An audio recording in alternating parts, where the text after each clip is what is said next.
I believe a lot of people are starving for someone to care, for someone to hear them, for someone to just listen and understand their story and then help them out of whatever hole they're in. People are starving for authenticity. People are starving for this.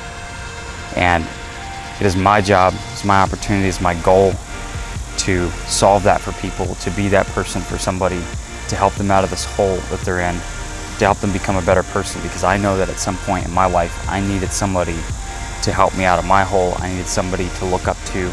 I needed somebody to just listen to me. I needed somebody to just be my mentor, somebody to point me in the right direction and say, look, this is what you need to do. This is the next step. This is the next path forward for you in your life to become a better version of yourself. And that's what I want to be for other people. That's my goal. It's always been my goal.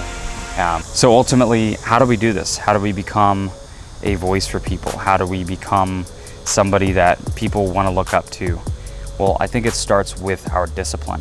When people look at an individual who is consistently showing up in areas that are difficult, in areas that a lot of people don't want to show up in, I think it brings the opportunity for people to look at that person and say, there's something interesting about this person, something that they have that I don't have, and that thing is discipline. That thing that I'm missing is a drive to do the things that I know I should do, but I'm not doing them.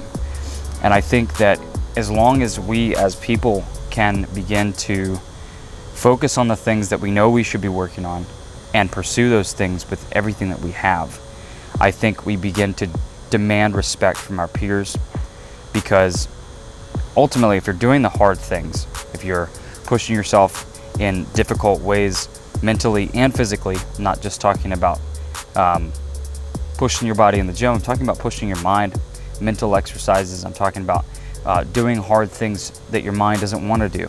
This could be as simple as a hard conversation you don't want to have with somebody that you've been avoiding. Well, I think as we show up in our life and we display this discipline, I think people around us recognize that there's something different about you. There's something different about the fact that you are pushing forward in this area that is difficult for them. And I think that makes them want to respect you, makes them want to listen, because they want more of that. Everybody knows, I think everybody deep down knows that we should be pushing ourselves beyond what we're currently doing. I think everybody agrees with that. I think everybody would say, I could be doing more, and if I was doing more, I would be happier with myself. I think deep down, at least a large majority of us driven individuals would agree with that. And I think if that's the case, then simply being the person who does the hard things will demand respect from the will demand respect from the majority of people. And honestly, when you put it in those terms, it makes it very simple. It takes a lot of pressure off of you. You don't have to do something amazing. You just have to show up every single day.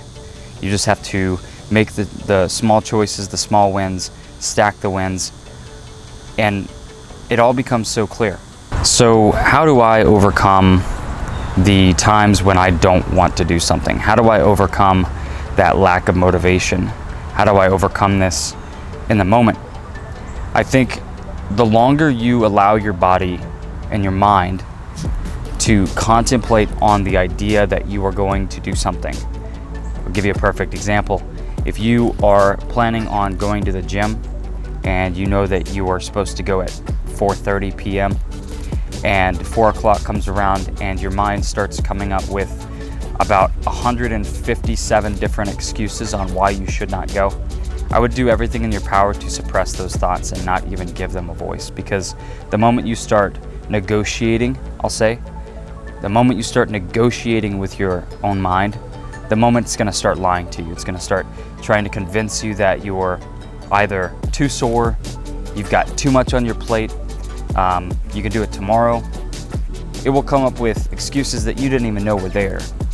And I think it's important to, as a tactic, take that moment and just say, hey, I'm not gonna allow you, my own mind, I'm not gonna allow you to come in and even have a voice in this conversation. That's what I do. I don't allow on the things that I know I should be doing. Now, having a voice come up and ask you whether or not you're doing the right thing is a great idea if you're planning on going, jumping off a cliff or doing a backflip off a waterfall. Having this little bit of doubts like, hey, I'm trying to protect you. That's different. I'm talking about things that you know you should be doing and are not doing. And the moment that voice comes up and you know it's lying to you, to not even give that part of your mind a voice, not even allow it to negotiate with yourself, right? So that's the first tactic I do. The second is I do not allow myself to rely on motivation alone. Motivation is so great. It's one of the, it's very encouraging to have. You can have motivation. It feels like you could do anything in this world. You could run miles. You could consistently show up to the gym. That's why after an inspirational video, for example, you are much more likely to go out and go to the gym and you have a great workout, and then you go to bed and you wake up the next morning, you're like, I need to watch that video again to get me pumped up, to get me motivated again. And the reality is there isn't enough videos out there that are in tune with exactly what you need to be motivated every single day, at every moment. So just from that basic law, we know that we cannot rely on motivation alone. We have to do something different. We have to somehow find a way to take this motivation and turn it into something else.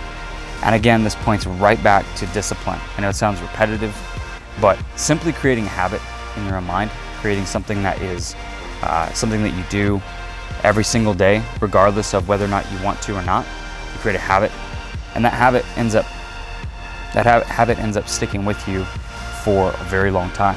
It ends up sticking with you in times when you're not even motivated, and then you find that you're suddenly at the gym and hadn't even thought about it. It's just a part of your daily structure. You notice that in the grocery store you're grabbing for the good food instead of the bad food because it becomes a structure of your daily life. It's not a matter of motivation anymore. It's a matter of discipline, and that's what I like to drive in my clients. Is push them to create healthy habits that they can show up for themselves every single day and not even think about, oh, I need to read a motivational quote. It's just, this is a part of my daily structure. This is what I need to do. And I think that's the key difference. So anyways, I'm gonna hop off here, and thanks for the questions.